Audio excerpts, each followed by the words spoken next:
What if the crucifixion story you know is missing something? What if the Bible you hold in your hands today is missing entire books that other Christians considered scripture for centuries? What if an ancient branch of Christianity, separated from the rest of the world by language and geography, preserved a version of the New Testament with a different number of books, different wording of Jesus' final words, and beliefs that would shock modern readers? Today we are going to uncover the Syriac version of the crucifixion, and I promise you, it is not what you expect. The Syriac tradition is one of the oldest and most fascinating branches of Christianity, yet most people have never heard of it. These were Christians who lived in the Middle East, spoke Aramaic just like Jesus, and developed their own unique traditions. But here is the thing: they did not have the same Bible we do. The Syriac Peshita, their authorized version of Scripture, contains fewer books than the standard Western Bible. It completely omits the second letter of Peter, the second and third letters of John, the letter of Jude, and the book of Revelation. For centuries, Syriac Christians read a New Testament that was missing these books, and they did not think anything of it. They had their own canon, their own traditions, and their own way of understanding the faith. This branch of Christianity branched off from the rest of the church due to language barriers, political divisions, and theological disputes that go back to the earliest centuries. They were isolated from the Greek and Latin-speaking churches, and in that isolation, they developed beliefs and practices that many today would find strange. Some of their texts contain a version of Jesus' final words that completely changes the meaning of his death. Others harmonize the four Gospels into a single narrative that replaced the Bible itself in some churches for centuries. And still others turn the story into cosmic poetry, where the sun hides its face in shame and the earth trembles at the death of its creator. This is the Syriac tradition, and it has been hiding in plain sight for over 1,000 years. Stick around, because by the end of this video, you will never read the crucifixion story the same way again. Let us start with the mystery of the missing words. When you read the gospel accounts of the crucifixion in your English Bible, you are reading a translation of Greek manuscripts. But here is the problem. The Greek manuscripts do not all agree with each other, and neither do the ancient translations. One of the oldest and most important translations is the Syriac Peshita, the Bible of the Syriac-speaking Christians. The Peshita means simple or common in Aramaic, and it became the authorized version for Syriac Orthodox churches. When we open the Peshita to the crucifixion accounts, we encounter something remarkable. Listen to John chapter 19. Then Pilate scourged Yeshua, and the soldiers wound a crown from thorns, and they placed it on his head and clothed him with a purple robe. And they were saying, "Hail to you, King of the Judeans!" And they were hitting him on his cheeks. Notice the name, Yeshua, not Jesus. This is the Aramaic name Jesus would have been called by his followers. When Syriac Christians read this, they hear the name of their Lord in the language he actually spoke. But that is just the beginning. The Peshita preserves place names in their original Aramaic. Then he took up his cross to the place called Karakpatha, but in Judean Aramaic it is called Golgotha, the skull-shaped hill. The Gospel writers did not translate it for Greek readers. They preserved the actual word Jesus and his followers would have used. And then there is the inscription Pilate placed on the cross. Pilate wrote a title and placed it on his cross, but it was written thus: "This is Yeshua the Nazarene, the King of the Judeans." And many of the Judeans read this tablet, because the place in which Yeshua was crucified was near the city, and it was written in Aramaic and in Greek and in Latin. 3 languages, 3 worlds, 1 message. The cross spoke to everyone. The Peshita preserves details that many modern translations smooth over, and it offers us a window into the world of Jesus that no Greek manuscript can fully capture. But here is the real mystery.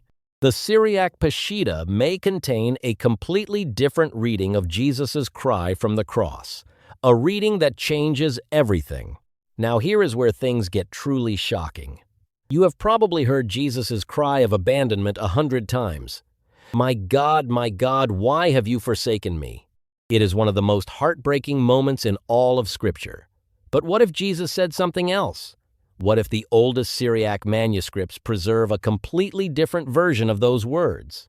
Some scholars have pointed out that the Syriac Peshita can be interpreted as rendering Jesus' cry as, my God, for this I was spared.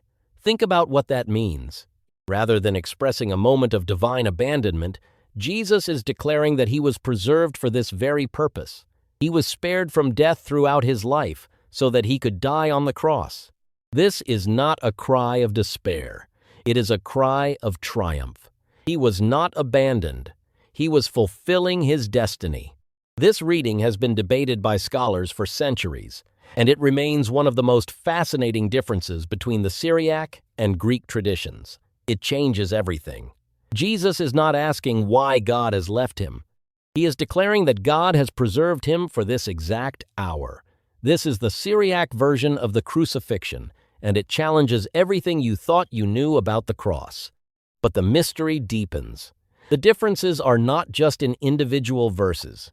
The entire structure of the Passion narrative was reshaped in early Syriac Christianity. This brings us to one of the most fascinating and controversial texts in Christian history, the Diatesseron. Did you know that for centuries, many Syriac Christians did not read Matthew, Mark, Luke, and John as separate books? Instead, they read a single harmonized gospel called the Diatesseron, and it told the story of the crucifixion in a way you have never heard before. The Diatesseron was the work of Tatian, a 2nd century Christian from Assyria. He took the 4 Gospels and wove them into a single narrative, the one Gospel of the 4. For centuries, the Diatesseron was the primary Gospel text used in Syriac churches. In fact, it actually replaced the 4 separate Gospels in some communities. This means that for generations of Syriac Christians, they never read Matthew, Mark, Luke, and John as distinct books. They only knew the single harmonized story of Jesus. What did the Diatesseron do with the crucifixion? It selected details from all 4 Gospels and wove them together seamlessly. It included all 7 sayings of Jesus from the cross, harmonized the timing of events, and created a single, flowing narrative. For example, it combined Mark's account of the darkness with John's account of the soldiers' actions. It wove together the stories of the 2 thieves, the mocking crowd, and the centurion's testimony. The Diatesseron presented the crucifixion as one unified story, and it shaped the faith of generations. The Peshita says of Jesus' burial, "They laid Yeshua there because the Sabbath was approaching and because the tomb was nearby." The Diatesseron similarly reads, "They left Jesus there because the Sabbath had come in." The Diatesseron left its mark on Syriac biblical interpretation and liturgy, and it offers us a glimpse into how early Christians experienced the story of the cross. But why did Tatian feel the need to harmonize the Gospels in the first place? Because the Gospel accounts do not always agree on the details of the crucifixion. Some place the event on one date, others on another. Some include details, others omit. Tatian wanted to create a single coherent story, and he did. But in doing so, he created a version of the crucifixion that is different from anything in the New Testament. Now, let us step into the world of Syriac poetry, because this is where the crucifixion story comes alive in ways that will leave you breathless. Some of the most beautiful words ever written about the cross were composed in Syriac over 1,600 years ago, and they are still being sung in churches today. We are about to hear them, and they will change how you see the cross forever. The believers in the Middle East did not just receive the gospel as a foreign text. They made it their own. They sang it in their own language. They painted it in their own style. They interpreted it in ways that spoke to their own struggles and hopes. And because they did, we have a richer understanding of how the story of Jesus' death has been told across cultures and centuries. If this exploration challenged you, please like and subscribe, and let me know in the comments, What other Bible stories would you like to hear in the Syriac tradition? Maybe the resurrection, the nativity, or the story of John the Apostle? Drop your suggestions below, and we will explore them together. Thank you for watching, and we will see you next time.